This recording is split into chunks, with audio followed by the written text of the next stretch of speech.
a esta tutoría del módulo de desarrollo web en entorno servidor, en el que ya vamos a empezar un poco a ver código. No sé si a escribirlo, yo creo que quizá todavía no, pero ya vamos a empezar a explicar las partes más básicas del lenguaje PHP. Sabéis que este módulo se basa en el dominio y aprendizaje de este lenguaje de programación PHP que se utiliza para programar aplicaciones web en el lado del servidor.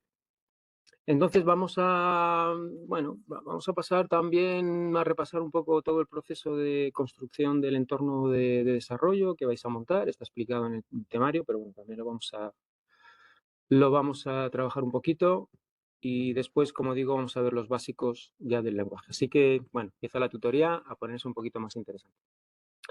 Vale, antes de empezar un poco a trabajar con el lenguaje, lo que voy a mostraros es cuál es el proceso y el flujo de información que ocurre cuando estamos trabajando con aplicaciones en las que se han servido de programación en el lado servidor. Yo puedo acceder y navegar por Internet y acceder a distintos recursos que no necesariamente han sido creados mediante programas que residen en el servidor, ¿vale? Dígase páginas estáticas, páginas que se han creado con HTML, alguien las ha escrito, las ubica a un servidor web, y yo desde un navegador soy capaz de, utilizando HTTP como protocolo de comunicación entre el navegador y el servidor, enviarle peticiones. Me sirve esos ficheritos, que son ficheritos de caracteres que incluso los puedes ver si abres esos ficheros. Son caracteres escritos en abierto, en ASCII. Podrías leerlos, obviamente tienen información adicional importante para el navegador, para saber cómo tiene que presentar esa información en el navegador, en la pantalla del navegador. Pero básicamente son ficheritos abiertos, no están codificados ni vienen en binario, que yo puedo examinar.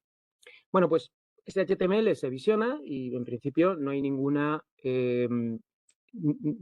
necesidad de añadir código que se ejecute en el servidor más allá de ese servidor web que es el que te sirve la página. Eso decíamos el otro día que daba poco juego, porque las páginas estáticas no pueden cambiar, son las que son cuando se escribieron, se han cargado en el servidor, pero no pueden incorporar ningún cambio. Sí, un momentito. Os decía,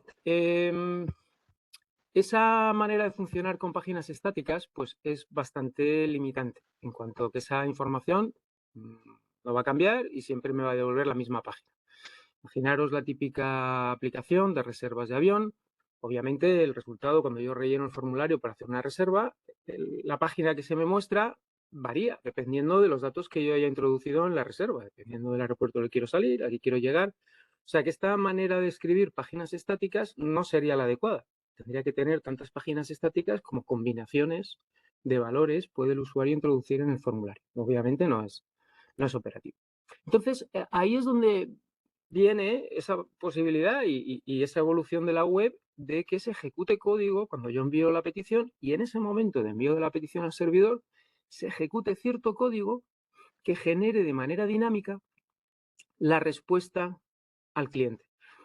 ¿Qué va a hacer ese código? Bueno, pues dependiendo de lo que yo le envíe en la petición, si son los datos del formulario que he rellenado, esa información de cada una de las cajitas de texto que yo he rellenado, viaja al servidor y dependiendo de esa información, el código lo que va a hacer es adecuar los contenidos de la respuesta, pues posiblemente después de haber hecho una consulta a la base de datos con los datos que yo le he enviado. Pues dime qué vuelos van de Ottawa a Ciudad de México en estos horarios, toda esa información o todos esos criterios de selección introducidos en una consulta a la base de datos recuperará una serie de informaciones y con esas informaciones se construye en tiempo real, en ese momento, en esa interacción entre el cliente y el servidor, se construye una nueva página web, una página HTML, que es la que se devuelve al cliente, con lo cual el cliente pues, obtiene justo la información que está requiriendo en ese momento. Vale, es un poco para que ubiquéis en qué consiste y qué posibilidades nos da el poder programar, el poder añadir código al tratamiento de las peticiones que llegan desde un navegador a un servidor web. Os lo muestro aquí gráficamente.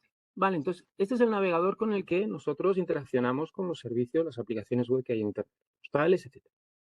En un momento dado, interaccionando con la página, ya sea porque hago clic sobre un botón, sobre todo la interacción más clara es que yo rellene un formulario y que le haga un submit, un envío de los resultados. Eso lo hacéis mucho. Cada vez que os dais de alta en algún sitio, os piden que rellenéis un formulario y le dais a un botón para enviar esos datos y que se procesen. Bueno, pues esa información viaja al servidor, ¿vale? Como una petición para que se le devuelvan informaciones de vuelta al navegador. ¿Pero qué hace esa información? Básicamente lo que hace es, dándose cuenta de que lo que estoy enviando va dirigido a algún tipo de script, porque ese botón va a estar asociado al script en el servidor que lo va a tratar. Es cierta correspondencia. La página se construye de tal manera que el botón del formulario ya sabe hacia qué script en el servidor tiene que solicitar la petición para que en el servidor, viendo que es un script, y en este caso PHP, lo ejecute. Así que toda esta operativa está en la nube, está en el servidor. Esto está en mi PC, esto es Chrome, mi PC. Sin embargo, esta parte de aquí arriba está en la nube. ¿Vale? El servidor web recibe la petición, se da cuenta de lo que tiene que hacer, que es básicamente ejecutar un script PHP, y dentro del servidor se establece un entorno de ejecución, en este caso de intérprete. PHP es un lenguaje interpretado, es capaz de coger ese script y ejecutarlo. Fruto de la ejecución de este script, el resultado, lo que genera este script, no es otra cosa que una página HTML. Una vez que se ejecuta, se escribe, la ejecución de este script consigue escribir todo el texto abierto, plano, que constituye esta página HTML de respuesta.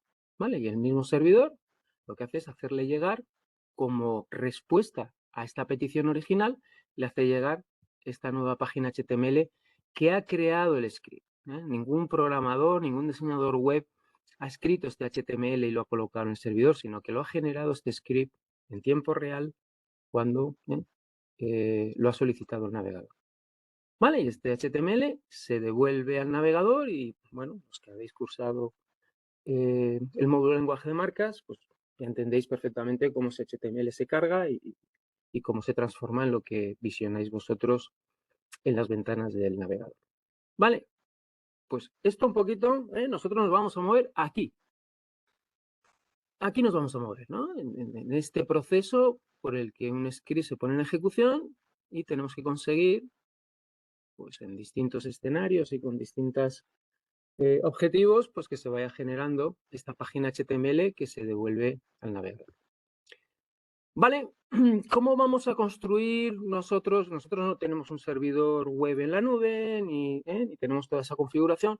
¿Cómo vamos a hacer nosotros las cosas? Bueno, pues lo vuelvo a mostrar con este dibujito.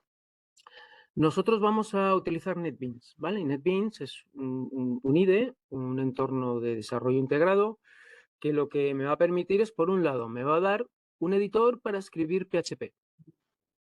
¿Vale? Yo voy a poder construir un proyecto, crear ficheritos .php donde voy a meter estos scripts que voy a escribir. Y por otro lado, me va a permitir hacer un poco el juego para poder ejecutar y para poder probar lo que estoy ejecutando sin falta de tener todo un despliegue, digamos, en producción, con un servidor web en la nube, en el cloud, o tener que desplegar esto de manera oficial. Lo voy a poder hacer todo en local dentro de mi PC. Entonces, cuando yo quiera ejecutar ese script escrito en el editor, todos conocemos los IDEs, básicamente lo que tiene un editor, poder escribir código. Obviamente después tenemos muchas más posibilidades de que nos hagan correcciones y comprobaciones, nos ayuda a encontrar cosas dentro del código, una serie de posibilidades que nos facilita la programación. Pero básicamente lo que hago es escribir código y NetBeans me prepara un pequeño entorno para poder ejecutarlo. Entonces, luego veremos un poco más adelante en la sección 3, ahora después de que acabemos con esta explicación, veremos un poco cómo lo vamos a instalar, ese entorno dentro del PC. Supongo que uno de vosotros ya lo tenéis listo, los que no, lo vamos a explicar un poquito. Entonces, una vez que lo quiera ejecutar, lo que va a hacer es, NetBeans me va a lanzar un navegador, el que yo quiera. Se puede configurar, ¿vale? Ya veremos que el proyecto te deja configurar cuál es el navegador que a ti te gusta, pues porque ese es en principio el que se va a usar para probar que este script funciona bien. Yo en principio utilizo Chrome, ¿vale? Utilizo Firefox. ¿Por qué? Porque Chrome me gusta más las herramientas de desarrollo que están asociadas al navegador Chrome. Pero bueno, todo es costumbre, ¿eh? Tienen las mismas funcionalidades que puede tener Firefox. Yo el tema de Microsoft a lo mejor no lo recomendaría, pero me quedaría con Firefox o con Chrome. Me lanza un navegador y por otro lado me pone en marcha un servidor web. Ahora aquí hay dos opciones. Puedo utilizar un servidor web que yo haya instalado en mi PC, ¿vale? Sabéis que hay software gratuito como Apache que se puede instalar en tu PC, en Windows, no tienes ningún problema y puedes levantarlo y tendrías un servidor web haciendo las funciones de servidor en local dentro de tu PC. Esa podría ser una opción, ¿vale? Y entonces la petición que tú hagas en el navegador que te ha lanzado iría al servidor web y directamente trabajaría con este script PHP que tú has escrito. ¿Vale? Lo ejecutaría. Este script generaría cierto HTML que se vuelve a cargar en el navegador. Y tú verías el resultado de haber ejecutado tu script, porque está dentro del bucle de lo que te ha preparado NetBeans, en este caso utilizando Apache. Otra solución que yo es la que recomiendo de momento es que el mismo NetBeans tiene un servidor web incorporado, integrado, ¿vale? Y él mismo lo levanta y recibe la petición que vaya a salir del navegador con el que estás haciendo la prueba. ¿Vale? Y ya no tienes que preocuparte de si tienes el SAMP o el Apache arrancado, o si no, o configurarlo. El mismo NetBeans te prepara ese servidor web, un poquito de juguete, no es un servidor web preparado para trabajar en producción, pero para hacer las pruebas de los pequeños scripts PHP que escribes, te sirve de sobra. ¿Vale? Con lo cual esta puede ser una solución bastante buena. Entonces recordad, nosotros vamos a trabajar con nuestros programas, pero recordar que en realidad lo que se está haciendo es escribir scripts que residen en el servidor y que se ejecutan una vez que llega la petición del cliente. ¿Vale? Y que aunque nosotros ahora en este entorno de desarrollo lo ejecutemos en el mismo PC, cuando esto se despliega en el ámbito real, cuando la aplicación está en producción, en uso, esos scripts no van a residir en tu PC, van a residir en el servidor. ¿Vale? Porque este servidor web está fuera de tu PC. Nosotros, obviamente, para no necesitar una infraestructura demasiado compleja, lo hacemos todo en modo local y para poder controlarlo todo y tenerlo todo de manera sencilla y que podamos ver el resultado de nuestros pequeños scripts. Pero recordar siempre, mantener siempre esta idea, ¿no? Esto es lo único que cuando se trabaja normalmente está en local. El resto, aquí esta petición, se va por internet y se va al cloud, se va al servidor host que esté alojando este sitio web. ¿Vale? Y dentro de este sitio web, dentro de este servidor, es donde se ejecutarían estas páginas PHP. Por eso, si tú quieres desplegar una aplicación que tenga esta arquitectura, tienes que hacer una transferencia de ficheros hacia el servidor, porque todos estos scripts tienes que transferirlos hacia el servidor. No pueden residir en tu PC. Y tienen que ubicarse en el hosting que vaya a poner esto en Internet y tienes que saber colocarlos y saber manejarlos de tal manera que cuando las peticiones lleguen al servidor web sean alcanzables y se puedan ejecutar en el servidor. Vale, muy bien, pues con esas aclaraciones y con esa puesta un poco en contexto, esas ideas importantes, para que no nos líe y cuando lo ejecutemos no sepamos muy bien dónde estamos ejecutando, qué estamos ejecutando, porque es fácil un poco confundirse, porque cuando lo veas en el Pins va a estar todo en el PC y no sabes muy bien, ¿no? Cómo funciona en realidad todo lo que está ocurriendo. Vamos a entrar en cómo construir este entorno. ¿Alguien tiene alguna duda sobre estas ideas? Si hay algo que no suena suficientemente claro, me decís. Vale, pues vamos a ver cómo construimos este entorno de programación. Como veis, tenemos dos paquetes importantes que instalar. SAMP no es otra cosa que un empaquetado, un conjunto de distintos programas que normalmente son útiles en el desarrollo, en la ejecución de aplicaciones web. ¿Qué os vais a encontrar? Bueno, pues como veis aquí hay un listado, ¿no? Pues os vais a encontrar un servidor web Apache, una base de datos, que hace un tiempo era la base de datos MySQL, pero en un momento dado este software lo adquirió Oracle y entonces por términos, por temas de, bueno, de nombrado y de derechos y demás, pues se vino a llamar MariaDB, muy parecido a mi SQL, ¿vale? Prácticamente compatible, no del todo, no es lo mismo, pero muy compatible, ¿vale? Que haya trabajado con mi SQL encontrará MariaDB prácticamente muy parecido. Un gestor de la base de datos con una interfaz web para poder crear tablas, visualizar registros, construir la base de datos, etcétera, etcétera. Una serie de lenguajes como Perl y PHP, nosotros vamos a utilizar PHP. También hay, yo qué sé, algún cliente de correo, hay distintas otras aplicaciones auxiliares que pueden venir bien a la hora de trabajar este tipo de aplicaciones, ¿vale? A nosotros nos interesa que tenga un servidor web, si es que lo queremos usar, porque como digo, muy interesante la opción de utilizar el que ya viene integrado en NetBeans, sin falta de trabajar con este, y sobre todo la base de datos, porque pronto en el curso ya vamos a darnos cuenta que sin base de datos las aplicaciones que se pueden construir son muy limitadas, ¿vale? Lo que interesa es que en ese servidor también esos scripts tengan acceso a bases de datos y puedan construir páginas, pero con información que se saca de la base de datos. Vale, pues la instalación de SAMP es muy sencilla, descargáis el código, aquí vienen las versiones, muy importante. Vamos a trabajar con PHP 8.1, no 8.2. 8.0, bueno, si alguien tiene el entorno en 8.0, pues a lo mejor hay algún código que incorpora algún cambio de 8.1 que no lo soporta 8.0 y tiene algún código que le deja de funcionar, ¿vale? Pero lo menos. Vamos a intentar no ir a 8.2 porque en 8.2 puede ser que vosotros programéis algo y yo lo ejecute en este entorno 8.1 y no funcione, ¿vale? Así que vamos a mantenernos en 8.1. Es una versión bastante moderna.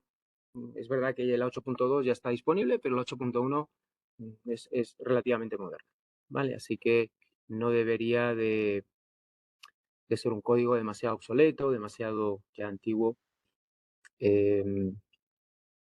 Vale, entonces, PHP 8.1. Dentro de 8.1, pues tenemos distintas versiones, ¿vale? 8.1.17, esto, sabéis, hay como un número de versión mayor, otra de versión menor y un número de parche. ¿Vale?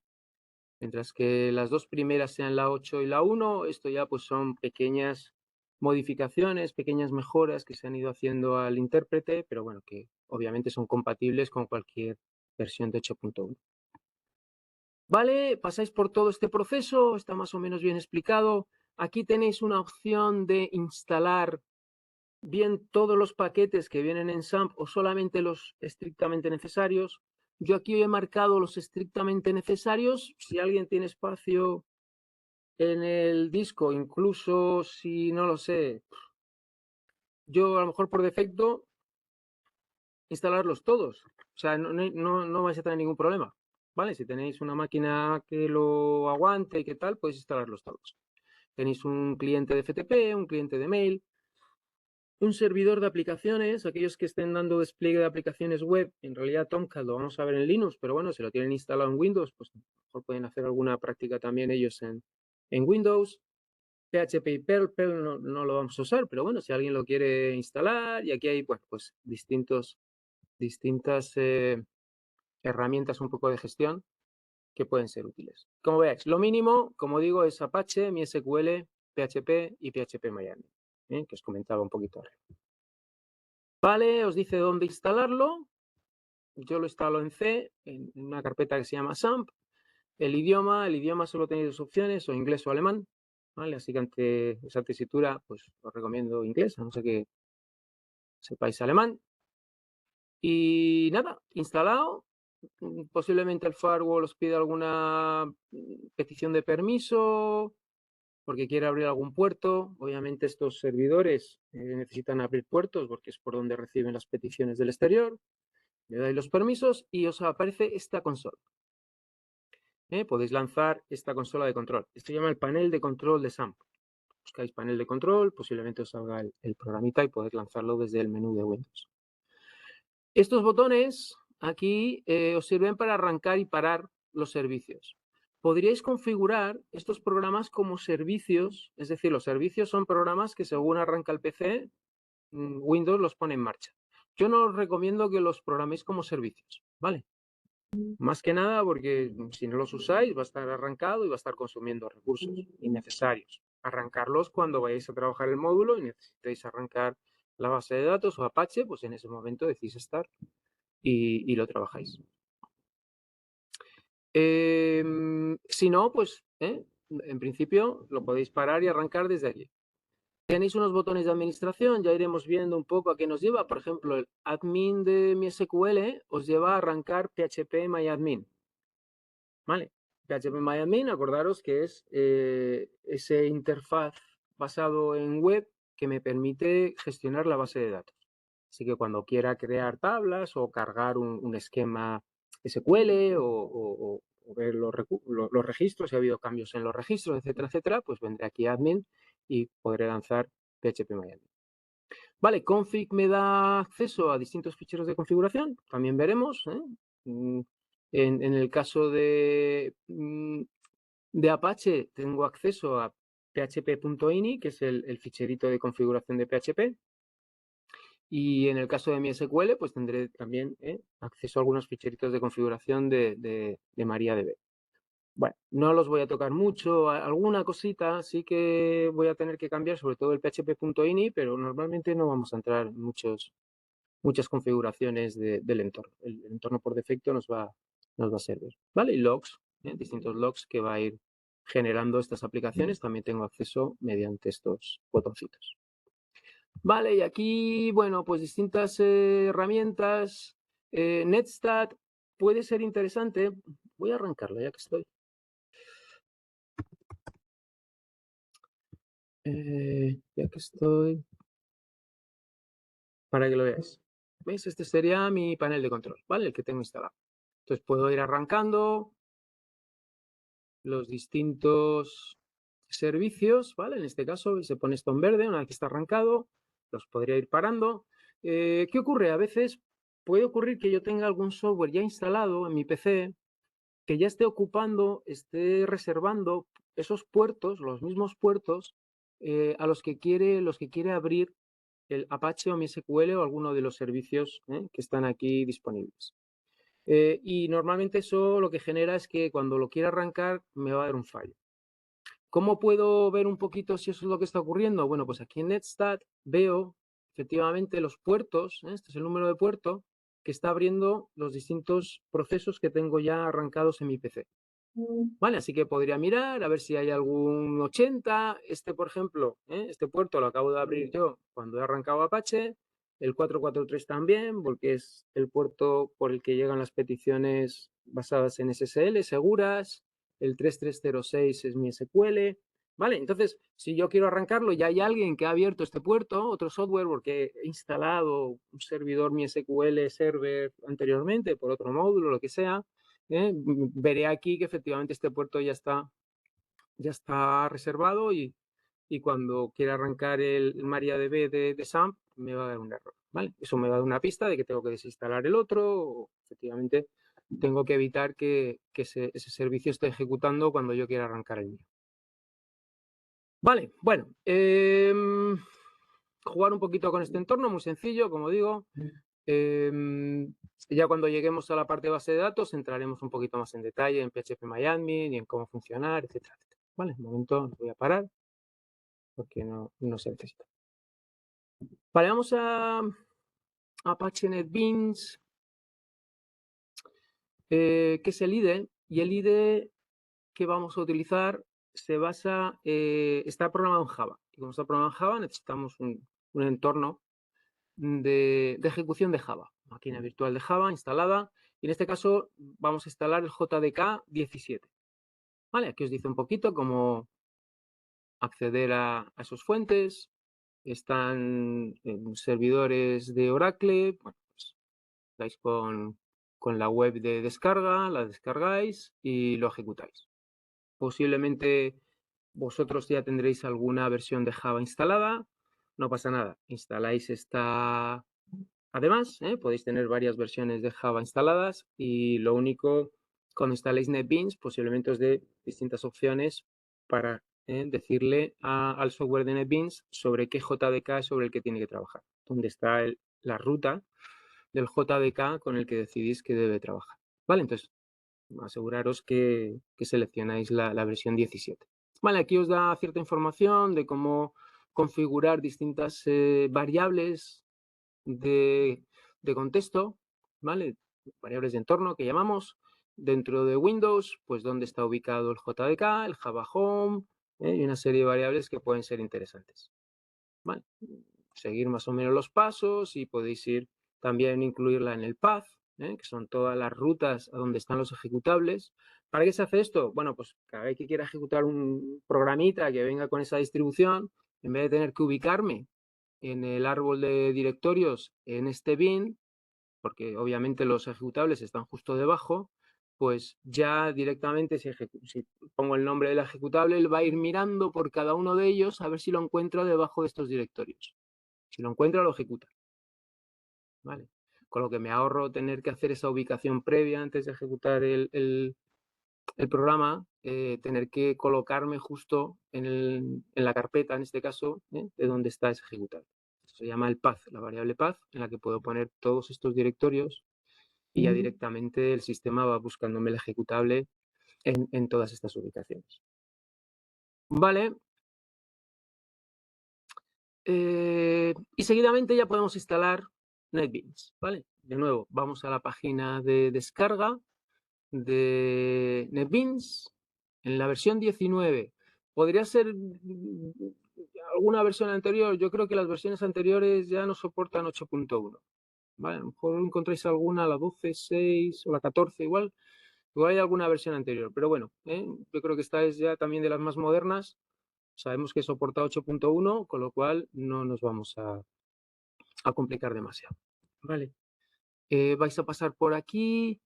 ¿Qué instalo? Bueno, aquí de nuevo tenéis varias opciones, ¿vale? Como veis, tengo o puedo instalar el IDE básico o el entorno de programación de Java o el entorno de programación de aplicaciones web basadas en Java, el Enterprise Edition.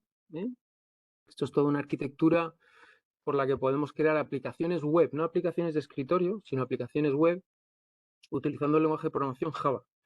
Algo ya bastante complejo, bastante elaborado, con muchas librerías, con muchos estándares, y que en principio nosotros no vamos a realizar en este curso.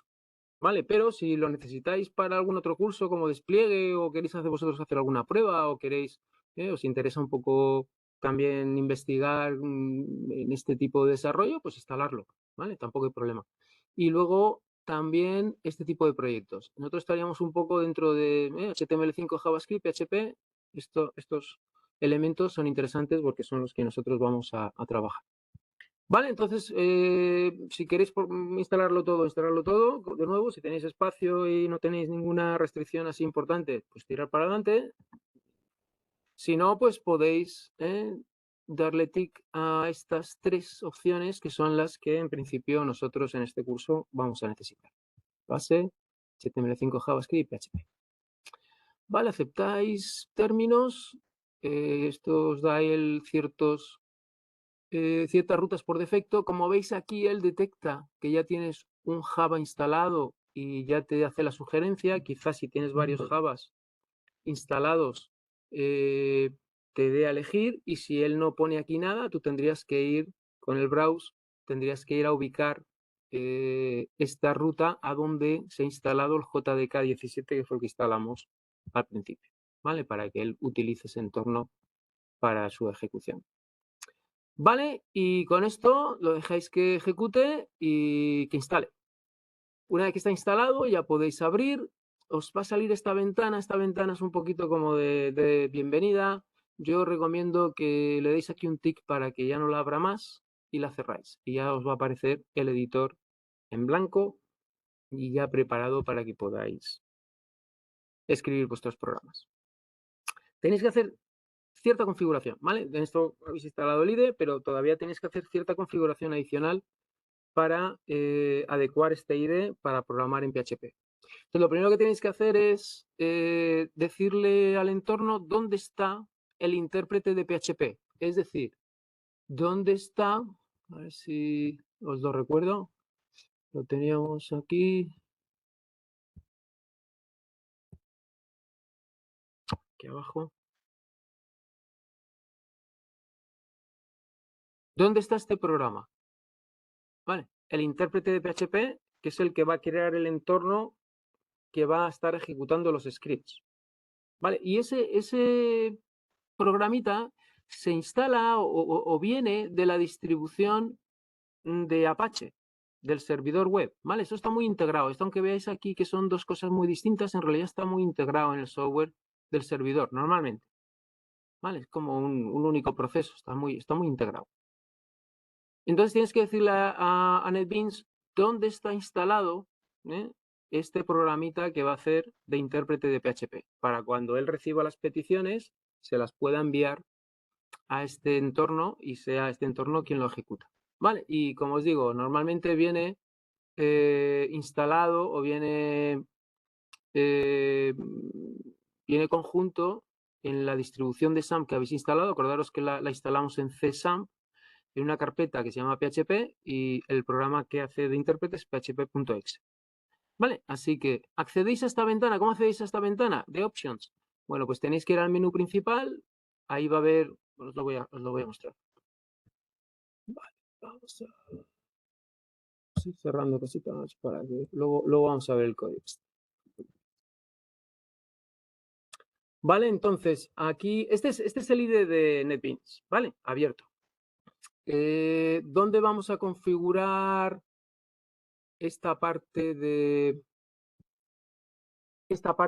digamos, de adaptación al entorno de PHP? Pues decíamos, vamos a Tools, ¿sí? En este menú desplegable, y aquí vamos a Options. ¿Vale? Y aquí en Options es donde se os muestra esta posibilidad de ir haciendo modificaciones del IDE ya relativas a cualquiera de las tecnologías o del editor que vais a utilizar, los fonts, ¿vale? Es como una especie de cajón desastre de configuración de distintos aspectos, que sean generales o del editor con el que estáis escribiendo el código, los fonts, si queréis aumentar los tamaños de las letras con las que escribís, también lo podéis configurar aquí. Cosas que tienen que ver con Java, cosas que tienen que ver con HTML5 y en este caso cosas que tienen que ver con PHP. Vale, y aquí es donde vais a poder configurar el intérprete. ¿Sí? Entonces tenéis que aseguraros que ponéis la ruta donde se encuentra la instalación que habéis hecho de SAMP, pues ahí vais a encontrar el php.exe. Vale, ¿hemos acabado? No, todavía no. Todavía no. Último paso. El depurador. Y este no es un paso voluntario, si me sale, si lo pongo a funcionar, lo pongo, y si no, bueno, no pasa nada, porque yo tengo el editor y puedo ejecutar mis programas y tampoco necesito un depurador. Esto yo no sé cómo enfatizarlo suficientemente. Yo no sé cómo darle más importancia todavía de la que intento transmitiros, ¿vale? Porque es fundamental. Yo diría, quien no use depurador y quien no se acostumbre, y cuanto antes os acostumbréis mejor, sé que al principio los programitas a lo mejor no requieren tener esa, pero en la tercera tutoría los programas ya que vamos a ver, posiblemente sí. O sea que si no es ya, es para mañana. Aquellos que no utilicen el depurador les va a resultar muy complicado. El día de la prueba final, que todo les funcione según lo escriben, sin la ayuda de algo que les vaya ayudando a depurar los errores que van cometiendo. Así de fácil. O sea, casi imposible que vayáis a superar la prueba final. Entonces, es sencillo y y directo. ¿Qué es un depurador? Bueno, pues un depurador es una herramienta que me permite coger el control de la ejecución del script. Normalmente los scripts se ponen en ejecución, se activan y generan, después de haberse ejecutado, generan un resultado. Y tengo poco control de lo que ha pasado. Sé que se ha ejecutado, pero no sé muy bien, una vez que recibo el resultado, no sé muy bien cómo ese resultado ha sido generado por cada una de las instrucciones o sentencias del script. ¿Vale? Y si no sale lo que yo pienso, pues tengo que empezar a hacer cábalas. Habrá sido en esta parte del script lo que ha fallado, o ha sido en esta otra, o por qué no me ha sacado esta información y por qué. Y empiezo a hacer, tendría que empezar a hacer cábalas, a imaginarme cosas, quizá tendría que empezar a meter en el mismo script ciertos logs, mensajitos para que salieran, para saber si hay cierto código se ha ejecutado o no, o qué resultado ha dado algún cálculo intermedio para ver si eso es correcto. Tendría que empezar a hacer ese tipo de indagaciones. Mucho más sencillo que yo tome el control de la ejecución y que diga, bueno, en este punto del script quiero que se pare y quiero yo coger el control. ¿Qué significa coger el control? Poder ejecutarlo yo paso a paso o trocito a trocito e ir determinando dónde quiero que se pare para yo poder observar qué valor tiene en ese momento de la ejecución las distintas variables, los distintos elementos, si está ejecutando los bucles adecuadamente, si sale antes, si sale después, con qué valores invoco las funciones, si esos valores de entrada que yo estoy pasando a las funciones son correctos, si lo que me retorna una función también es correcto. ¿Sí? Toda esa información es fundamental para que yo determine dónde está el problema, porque obviamente yo tengo en la cabeza el funcionamiento correcto. Esto es importante. El programador siempre tiene que tener en la cabeza cómo debería de funcionar correctamente, porque ha diseñado ese programa para funcionar de una manera concreta. Y esto es muy importante porque cuando yo escribo, si yo simplemente escribo código y no tengo en la cabeza cómo debería de funcionar, sino que voy escribiendo un poquito de oído y cambiando cosas y sin tener un plan claro en mi cabeza de lo que pretendo, tener intención cuando programo y no solamente cambiar cosas con un poco gallina descabezada, corriendo por un lado para otro, pero voy cambiando, probando, a ver qué pasa. Ahí voy perdiendo intención, voy perdiendo objetivo. Normalmente y deseablemente tengo que tener un objetivo y tengo que tener un plan en la cabeza. Entonces, teniendo ese plan, yo obviamente cuando tengo el control de la ejecución, en mi mente sé qué es lo que tiene que ocurrir. Si lo que me devuelve en la depuración y lo que veo en la depuración no coincide, ahí ya me está diciendo, dice, pero esto debería ser un valor positivo, ¿por qué me da negativo? Pues será porque lo que he enviado previamente no es correcto, o será porque la expresión o el cálculo que yo he hecho tampoco es correcto. Voy a poner un punto de interrupción antes del cálculo y después, a ver si los valores son los adecuados. Y poco a poco, y en ese procedimiento de razonamiento en el que yo voy buscando la diferencia en lo que debería de pasar y lo que pasa, voy acotando las líneas de código en las que efectivamente se está concentrando el error de lógica que he cometido cuando programo. Vale, así que el depurador, la mejor herramienta para depurar programas, que es una capacidad, una habilidad que tenéis que desarrollar casi en tanta medida como la de construir programas. ¿Vale? O sea, un programador construye, genera, escribe programas y los depura. Y ambas capacidades son vitales, porque yo puedo escribir programas, pero es que el error es innato a la escritura de programas. O sea, nadie va a escribir programas libres de error.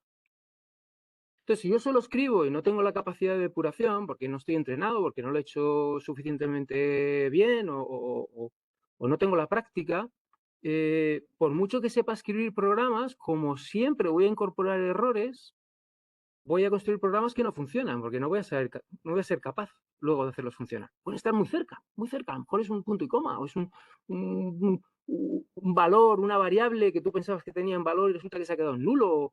Puede estar muy cerca, muy cerca. Pero si no doy con la razón concreta y no lo corrijo, todo ese código es como si no escribiera nada, porque al final no funciona. Dice, no, pero es que ha sido solamente eso. Dice, sí, pero es que tu programa no devuelve ningún resultado. Tendrías que haber, si es una cosa muy sencilla de resolver, con más razón. Porque con poca presteza que tuvieras en tu capacidad de depuración hubieras dado con ello. Entonces, dentro de la formación de un programador está también su capacidad de depurar los programas que escribe. Y es ese conjunto lo que efectivamente le da la capacidad de generar valor, ¿no? Real. Porque si yo escribo y luego tiene que depurármelo otra persona, pues estoy generando poco valor. Vale, pues ¿cómo pongo en marcha el depurador? Y esto tiene su intríngulis, ¿vale? Porque vamos a utilizar una librería externa a lo que es el entorno de IDE. Y hay que hacer varias cositas, ¿vale? Os lo voy a mostrar. Porque esta sí que es un poquito más complejo. Así como esto bastante sencillo, simplemente poner un par de configuraciones, lo del depurador es un poquito más complejo. Vale, lo primero que vais a hacer es arrancar Apache, ¿vale? Que habéis instalado. ¿Para qué? Pues porque la librería que voy a bajar, la DLL que voy a bajar, depende un poquito de la versión de PHP que haya instalado, ¿vale? Con lo cual tengo que sacar información un poquito de esa instalación. Entonces, una vez que tengo arrancado Apache, yo ya desde mi navegador podría solicitar recursos, ¿no? Pensar que ahora yo tengo un servidor web en mi PC local. Ahora puedo interaccionar con un navegador, puedo pedirle cosas.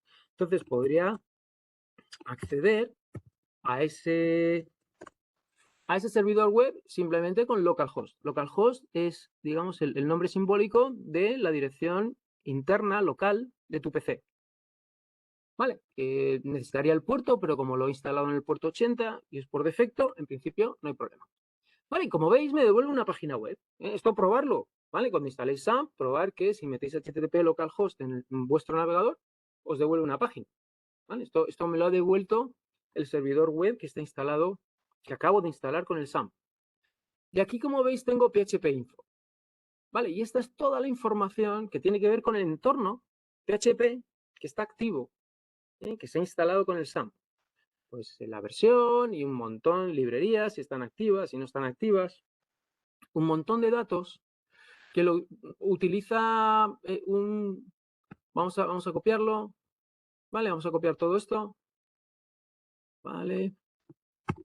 Toda esta información, si veis aquí en la guía, la va a utilizar este wizard, ¿vale? Este asistente, ¿vale? De Xdebug. Xdebug es, digamos, la organización que ha generado el código para hacer este tipo de depuración de PHP, ¿vale? O sea que tenéis que ir a su página web y tienes que utilizar el wizard para que él te diga qué versión concreta de su DLL es la que te aplica a ti en tu instalación. ¿Vale? Entonces vamos al wizard. ¿Vale? Esta es la página del wizard. La tenéis ahí en el enlace. Le dais al enlace y os aparece aquí. Y entonces simplemente aquí pegáis toda la información que habéis copiado de esta página de PHP Info. ¿Vale? Toda esta página. Recordar, he accedido aquí con este enlace de aquí. Primero he accedido a HTTP localhost, ¿vale? Me ha enseñado esta página inicial del servidor web que tengo instalado, que es el SAMP, ¿no? Es Welcome to SAMP. Y le he dado a php.info y me ha aparecido toda esa información. Vale, pues, ¿dónde estaba? A ver, ¿dónde estaba? ¿Dónde? Aquí, vale. Y la he pegado aquí, copia, pega.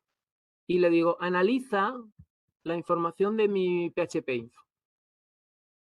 ¿Vale? Y me dice, pues mira, esta es la versión que tienes instalada, para aquí, para allá, y me dice cuál es la DLL que tengo que instalar. ¿Vale? Así que me la descargo y la ubico en esta carpeta de aquí. C, SAMP, si es que he instalado mi versión de SAMP en C, SAMP, PHP, EXT. Vale, si os enseño mi disco,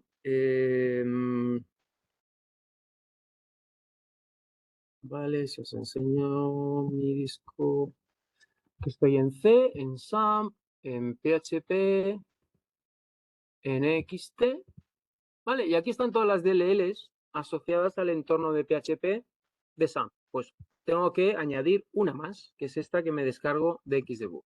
Y lo que hago es, una vez que la descargo y la ubico aquí, le cambio el nombre y lo dejo solamente como phpxdebug.dll, ¿vale? Le quito toda la información de versión, veis como aquí tiene un montón de 322, 81, VS, todo eso se lo quito y me quedo solamente con phpxdebug.dll. ¿Vale? Y tengo que hacer ahora simplemente un pequeño cambio en el php.ini. Vale, tengo que incorporar esta información CNStation igual a xdebug en el php.ini. Vamos a verlo. Os decía que desde aquí podía acceder a los ficheritos de configuración. Este es SAMP. Voy aquí a config. Como veis, puedo acceder a php.ini. Si no, también lo puedo ubicar en el disco, ¿vale? Está ubicado aquí. Si vengo a las carpetas de SAMP, vengo a SAMP y en la carpeta PHP, aquí estaría php.ini, ¿vale? Un poquito más abajo. Lo veis aquí, ¿vale? php.ini. Bueno, pero más sencillo y más rápido es hacerlo vía el panel de control de SAMP. Tengo aquí config, php.ini. Vale, y me sale este ficherito de configuración, que en un momento dado veremos un poquito en detalle también. Y si me voy al final, tengo esta información de aquí, ¿vale? Esta información de aquí, ¿vale? Y esto es lo que tenéis que añadir a este ficherito. A ver si lo puedo hacer un poquito más grande. Vale, vamos a irnos al final para que lo veáis. Vale, esta es una manera de configurar PHP para que utilice el Xdebug. Si lo hacéis y lo configuráis bien, ya podréis establecer los puntos de interrupción dentro de vuestros scripts y tomar el control cuando la ejecución del script llegue a ese punto, se va a parar y os va a dar a vosotros ciertas capacidades para ir luego paso a paso, para saltar hasta un punto del programa, etcétera, etcétera. Hacer cosas de este tipo. Vamos a ponerlo en marcha. Vamos a... Tampoco os comáis mucho la cabeza con el código, simplemente para mostraros cómo funciona el depurador, ¿vale? Entonces, imaginaros que tengo este script, como veis, es HTML y aquí tengo una parte con código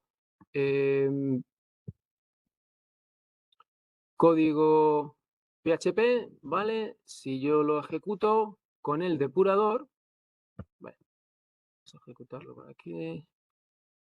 Si yo lo ejecuto con el depurador,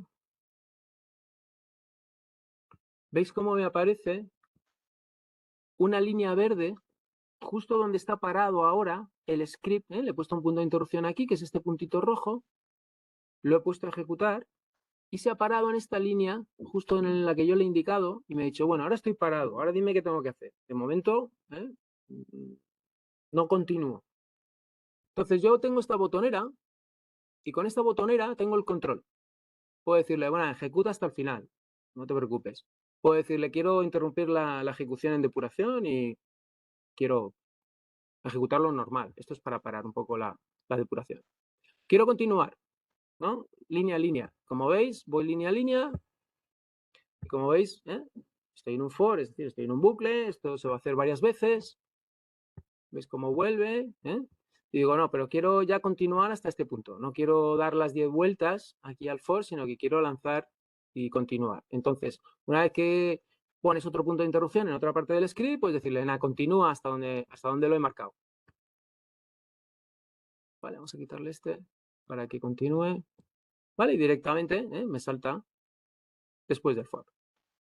Vale, bueno, esto tampoco, ahora a lo mejor resulta un poquito críptico, pero que sepáis que lo que estoy haciendo es teniendo yo el control de la ejecución y diciéndole cómo quiero que ejecute y hasta dónde quiero que ejecute. Y ¿por qué? Porque luego también puedo ver qué valores tienen las variables. ¿Veis aquí este int 11? No se ve muy pequeñito, pero bueno, aquí pone int 11. Vale, pues es el valor que tiene $i en ese momento.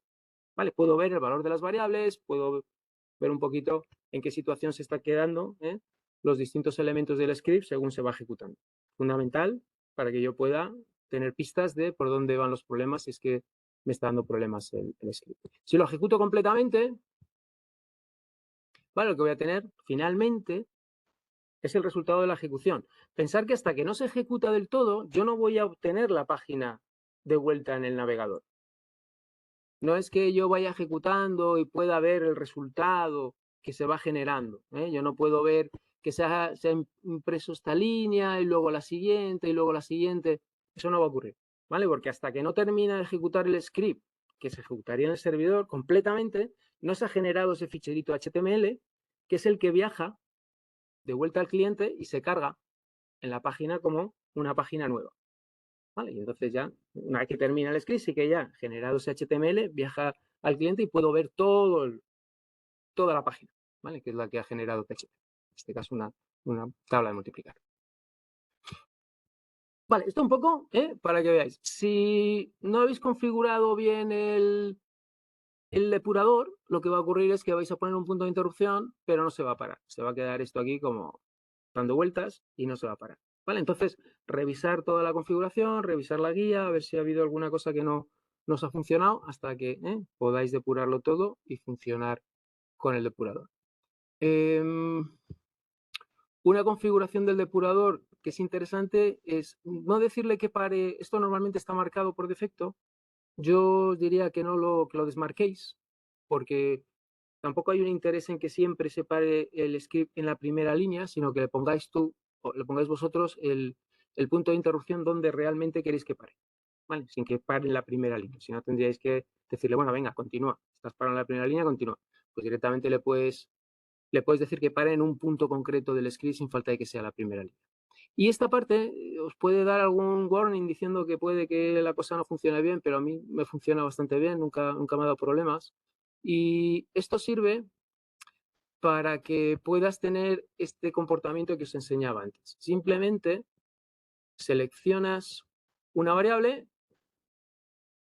Vale, ahora no está en ejecución. Vamos a volver a ejecutarlo. Vamos a poner el punto de interrupción aquí. Vamos a quitar estos. Vamos a depurarlo. Vale, aquí también puedes depurarlo directamente con este botón.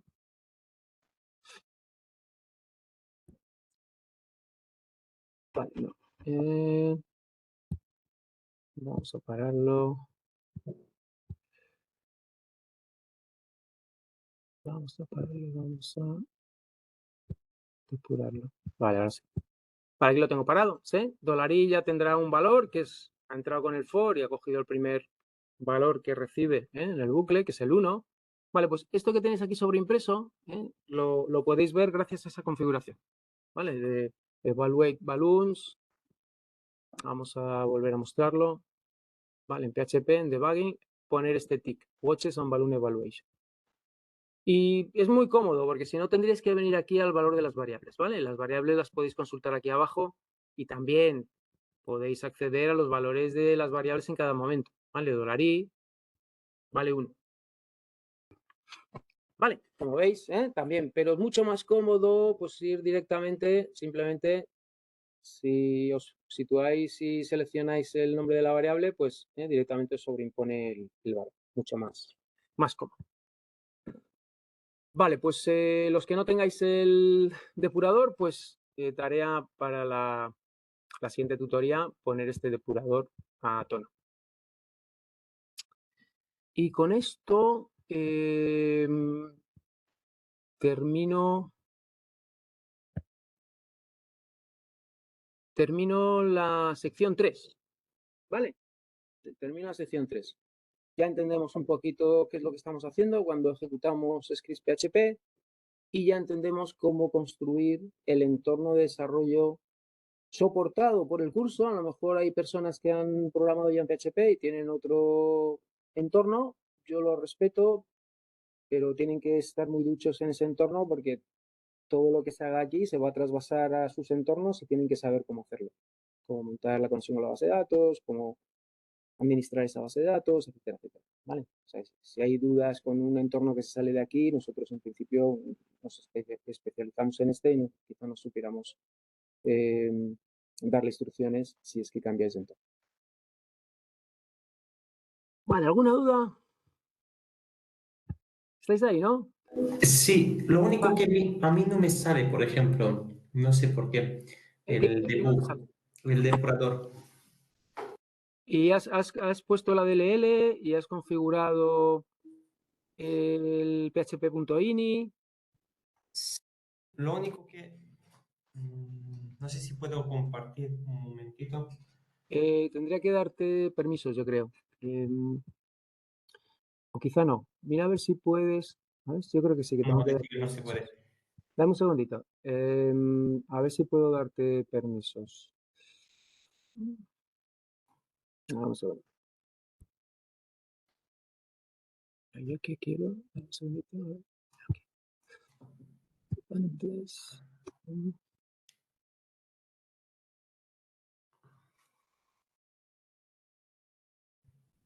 Vale, inténtalo ahora.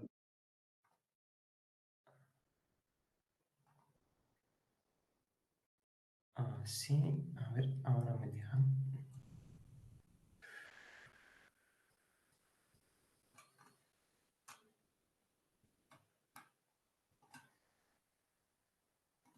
Porque ¿dónde Vale, estás en el proceso? ahora, ¿se ve, no? Sí, se ve, sí. ¿Dónde estás en el proceso de configuración del debugger? Sí, a ver.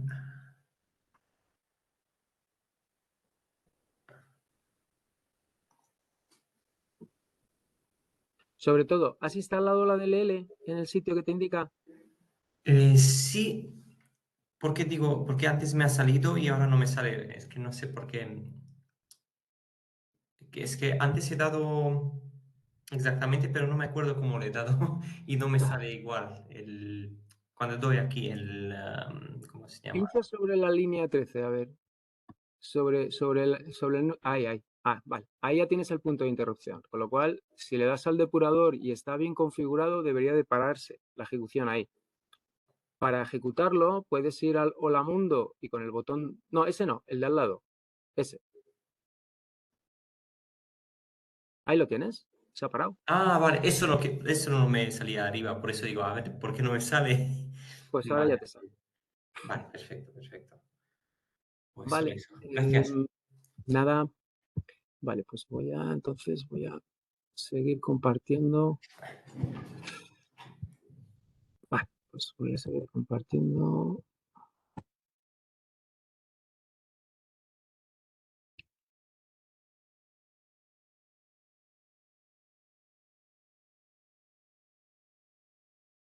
Vale.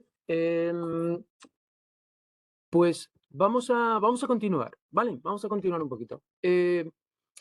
Vamos a ir un poquito más rápido con esto y no vamos a entrar, aunque también vamos a hacer un pequeño repaso. Acordaros que ya hay videotutorías que cubren la parte de 4.1 y 4.2, ¿vale? Así que, aunque yo lo repita un poco, nos vamos a pisar un poco las videotutorías que están ya disponibles con las que vamos a ir haciendo, pero no necesariamente van a entrar en tanto detalle, porque quiero mostraros más bien código y hablaros un poquito más sin entrar en todos los detalles quizá, ¿no? Entonces, no dejéis de visionar la videotutoría que hay relacionada con 4.1, 4.2. Os va a explicar cómo crear un proyecto en PHP, os va a dar un poco de informaciones sobre estos conceptos ya básicos de PHP, que son las construcciones y los elementos más básicos que nos encontramos en el lenguaje. Vale, entonces yo voy a dar por hecho que vais a visionar la creación de proyectos en PHP y me voy a centrar en la 4.2. Vale, que también voy a repetir un poquito de lo que está grabado, pero bueno, vamos a darle quizá otra orientación o otra línea de explicación y cuantas más explicaciones tengáis de las cosas, pues posiblemente más os va a ayudar a consolidar, ¿no? Ya que vuestra comprensión vosotros os deis cuenta que es la correcta. Vale, si tenéis dudas sobre la 4.1 y de lo que se explica en la videotutoría, me escribís. Oye, que en el vídeo tal resulta que hablas de algún tema y no me ha quedado claro, ¿vale? Y se resuelve en el foro. Vamos a la 4.2. En la 4.2 empezamos a trabajar con cosas de PHP, ¿vale? Aquí ya empezamos a trabajar con conceptos de PHP. Y voy a dar un saltito hasta la parte de tipos de datos. Vale, vamos a un poco también, ¿no? A hacer una idea general. Fijaros, los lenguajes de programación, los programas, en principio trabajan o intentan modelar algún aspecto de la realidad, normalmente, ¿vale? Y para ello hay una representación interna de la realidad dentro de nuestros programas. Si hablamos de un programa de contabilidad, pues intentar representar esos conceptos de la contabilidad, de los apuntes, los ingresos, los gastos, ¿sí? Siempre intentamos un poco adecuarnos a cuál es el problema real que estamos resolviendo y cómo transformar, cómo representar esa parte de la realidad que estamos intentando digitalizar, intentamos un poco informatizar, cómo representarla dentro de nuestros programas. Porque tiene que haber, ¿no?, cierta coherencia, cierta interrelación entre lo que representamos en el PC y lo que realmente ocurre en la vida real. Hemos visto una necesidad y queremos resolver. En la parte más primitiva, digamos, de los lenguajes de programación, podemos un poco linkarlo a las matemáticas, ¿no? Y decir, bueno, lo más básico que queremos representar dentro de nuestros programas son valores. Valores. Entonces, vamos a tener que representar informaciones que yo llamo valores, pues ya sean valores numéricos, valores cadena, cadena de caracteres, valores decimales, incluso valores booleanos, ¿eh? Un valor booleano, no sé si habrá gente que no le suene nada. Un valor booleano es un valor que indica si algo es verdadero o falso. Tiene dos posibilidades: true, verdadero; falso, false. Y son valores muy importantes porque muchas veces utilizamos esos valores para determinar qué pasos tiene que seguir mi algoritmo. ¿Vale? Imaginaros, yo voy a describir un algoritmo para describir cómo llego al instituto todas las mañanas o qué hago cuando me levanto, ¿no? Entonces, voy a tener que hacerme muchas preguntas durante ese proceso para saber cómo actúo, ¿no? Por ejemplo, cuando salgo de casa, pues tengo que preguntarme, ¿llueve? ¿Está lloviendo? Porque si está lloviendo, tengo que coger un paraguas, y si no llueve, no lo tengo que coger, ¿sí? Y esas preguntas, muchas de ellas, simplemente busco un true o un false. Simplemente busco que se me diga verdadero o falso. O, por ejemplo, un bucle, ¿no? Tengo que esperar hasta que llegue el autobús. Y yo voy a preguntar, ¿ha llegado el autobús? No, pues tengo que seguir esperando. ¿Ha llegado el autobús? No, tengo que seguir esperando. ¿Ha llegado el autobús? Sí. Ah, pues entonces ya me tengo que subir. Como veis, ¿no? De alguna manera, estos valores true o false son muy interesantes y son muy importantes que los manejemos. Hay operadores lógicos que trabajan con estos valores. Por ejemplo, si yo quiero concatenar dos cosas que tienen que ocurrir, por ejemplo, si, si, ¿qué podría decir? Que podría concatenar dos valores lógicos. Si no me lleva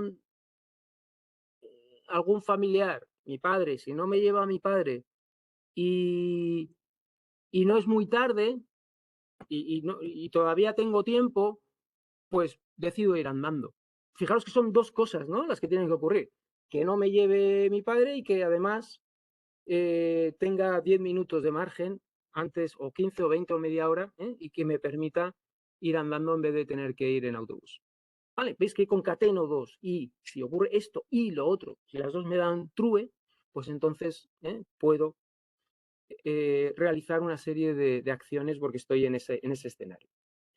Vale, o sea que no solamente es, me voy a encontrar también operadores que me van a permitir combinar esos valores, esas condiciones de distintas maneras. Eso, en principio, se ve en programación y seguro que ya a estas alturas muchos de vosotros ya conocéis esos operadores. Pero a lo que voy, vamos a manejar en nuestros programas valores. Y distintos lenguajes de programación tienen distintos tipos, ¿vale? Y de alguna manera establecen una serie de tipos de datos con los que pueden trabajar. Nosotros en PHP vamos a trabajar con estos que veis aquí: booleano, entero, real, cadena, null. Son los tipos de datos primitivos o básicos o elementales que vamos a trabajar en PHP. Hay otros, pero ya son tipos de datos un poquito más complejos, con más informaciones, ¿vale? Esto es simplemente un valor. Voy a tener un valor booleano, valores enteros, valores reales, valores cadena, que son cadenas de caracteres, strings, que llamamos en inglés, y el valor null, que es un valor especial que lo utilizamos para denotar pues, que, por ejemplo, una variable no tiene valor, o para devolver algo de una función diciendo que no te voy a devolver nada, o para inicializar algún valor que luego pueda comprobar si ha recibido alguna asignación o no. Bueno, distintos usos dentro de la programación de PHP, un valor nulo. Vale, muy bien. Esto un poco, mantener en la cabeza un poquito estos tipos de valores. Por otro lado, vamos a saltar ahora un poquito más arriba. Bueno, vale, vamos a saltar arriba, aquí, a esta parte de aquí arriba, porque os voy a presentar una construcción de PHP que se llama bar_dump y que vamos a utilizar en esta parte de la primera unidad. Va a ser muy útil. bar_dump es una construcción de PHP sobre todo también orientada a la depuración. No lo vamos a usar en la programación normal de PHP, sino que vamos a utilizarlo ahora de una manera un poco pedagógica y luego si queréis, si a alguno le gusta, pues lo puede utilizar para depurar programas.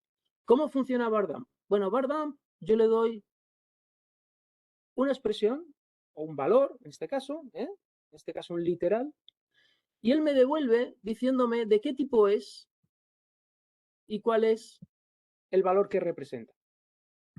Vale, entonces yo le digo, mira, bar_dump de 45 y él me dice, mira, eso es un entero, PHP lo está interpretando, lo está clasificando como un valor de tipo entero y el valor que representa es el 45.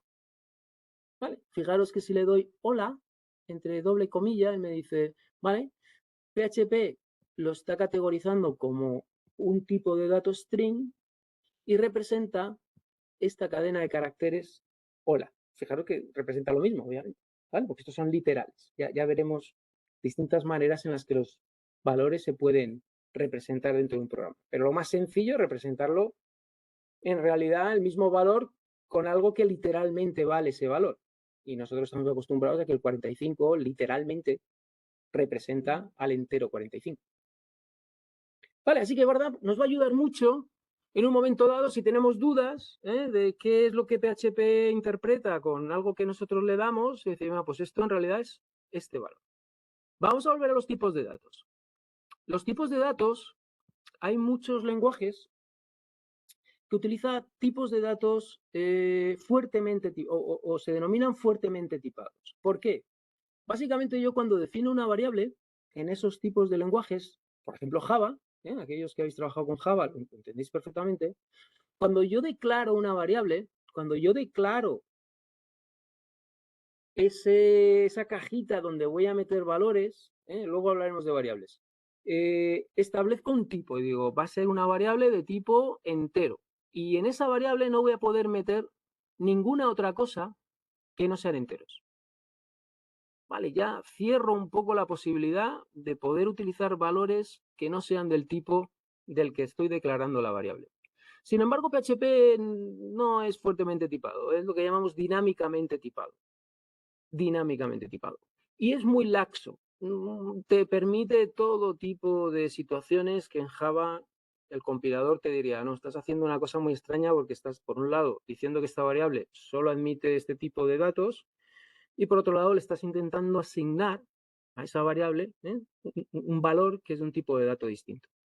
PHP no tiene esos problemas. PHP pensar que en realidad está diseñado para ejecutar interacciones con un cliente que está en el navegador. No se le pueden dar muchos errores a ese cliente.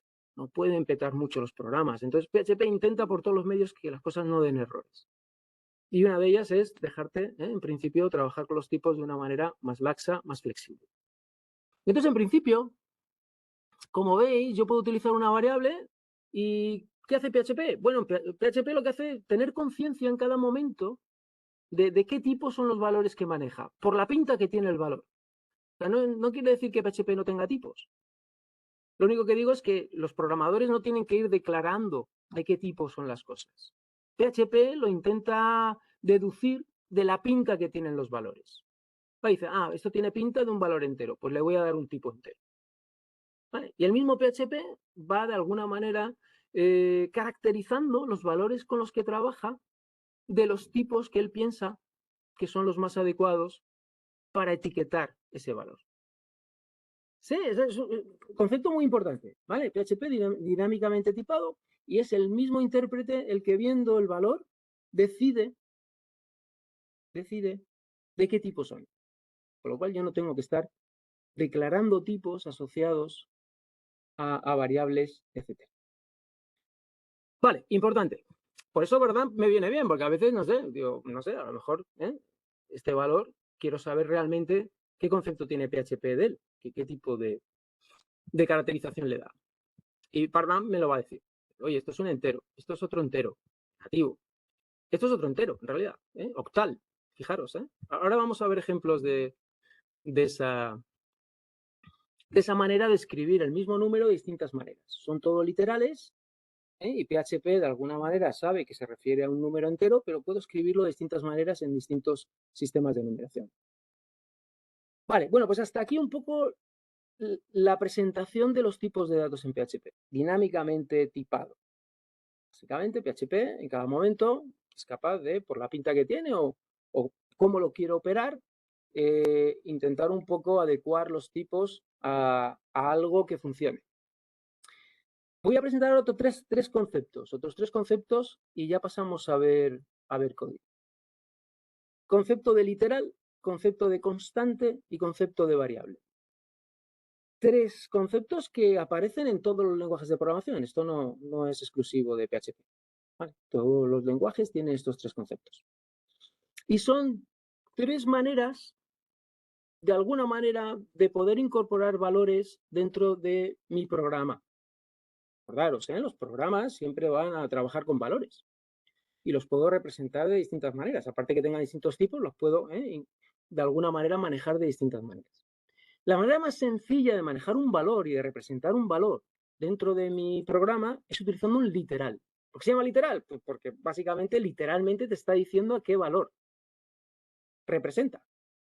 Hay veces que es un poquito, por ejemplo, aquí estamos hablando de un valor hexadecimal, ¿veis? 0x, y bueno, a lo mejor 1A, alguien tiene que hacer el traspaso a hexadecimal, pero alguien que sepa traducir entre sistemas de numeración posicional, rápidamente dice, no, ese es el entero 26 en el decimal, ¿vale? Que es el que entendemos y el que manejamos. Pero básicamente, si veis, 1, 2, 3, 4 es el decimal 1234, es un literal. Literalmente te está diciendo qué valor representa. ¿Vale? Y muchas veces, no muchas, pero bueno, de vez en cuando pues utilizamos literales. Si tenemos que multiplicar por 2, pues ese 2 lo escribimos como un número, no tenemos mayor problema en incorporar esa información como literales.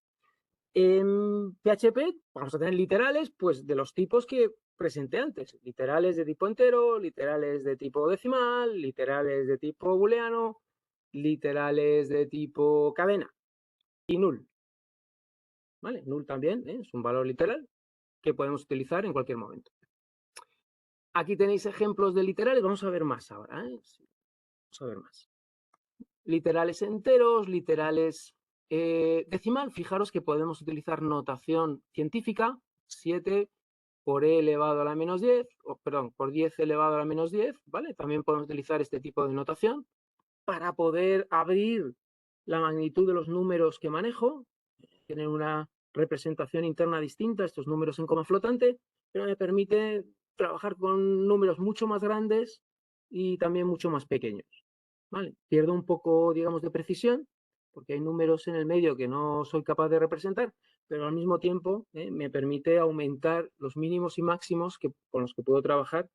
En el caso de los enteros, en principio tengo un rango un poquito más pequeño. Las cadenas, pues las vamos a ver ahora en más detalle. Puedo construirlas, estos son literales también, ¿vale? Literales. Literales cadena. Representan literalmente lo que te estoy mostrando.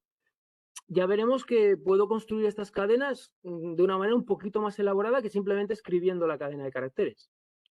Porque puedo incluir ciertos caracteres especiales, puedo incluir incluso variables que se pueden sustituir por su valor, puedo construir cadenas de distintas maneras. Pero en principio son literales cadena todos, ¿vale? Te estoy más o menos mostrando qué literalmente es lo que quiero representar dentro de mi programa. Vale,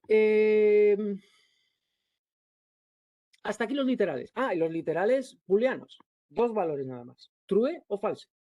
¿Vale? Literalmente te estoy diciendo ya el valor booleano. Estoy diciendo que true es el valor true.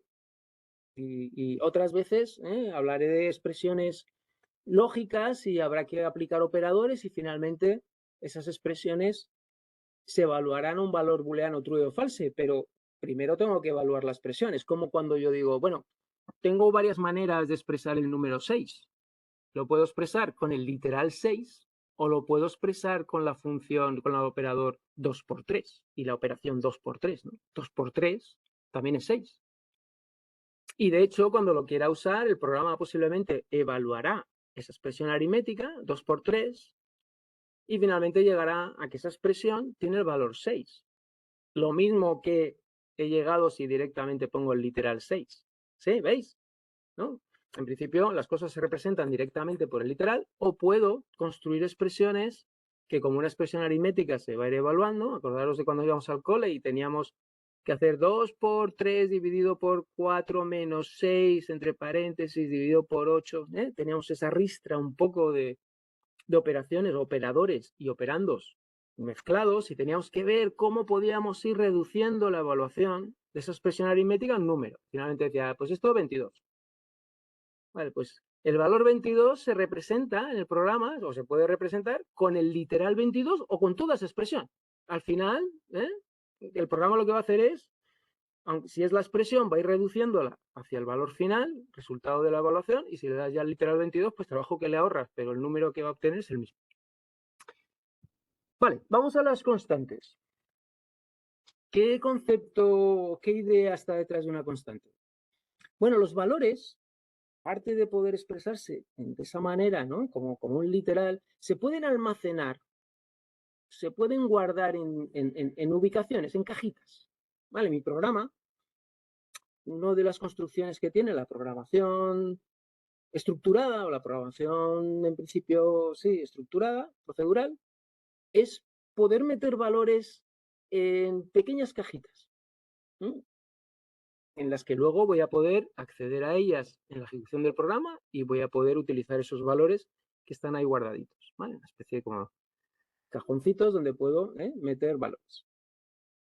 En principio, una constante va a guardar un valor que no va a cambiar nunca. Una vez que lo meto, ya no cambia. ¿Sí? Entonces, ¿qué sentido tiene? Bueno, pues imaginaros, no lo sé, imaginaros que quiero darle un alias a una constante muy reconocida, por ejemplo, la constante de la gravedad, y quiero darle un alias, quiero darle un nombre. Yo podría utilizar directamente el valor en mis programas, ¿no? En las fórmulas, poner 9,8, tal, bueno, pues no pasaría nada, ¿no? Pero queda más bonito si yo esa constante que nunca cambia la meto en una constante que se llama constante de gravedad. Tiene ese nombre simbólico. Y dentro de mis programas, en vez de utilizar 9,8, utilizo ese alias, constante de gravedad. ¿Vale? Y entonces, efectivamente, cuando vea mis programas, la utilizo aquí, mucho más claro dónde utilizo esa constante.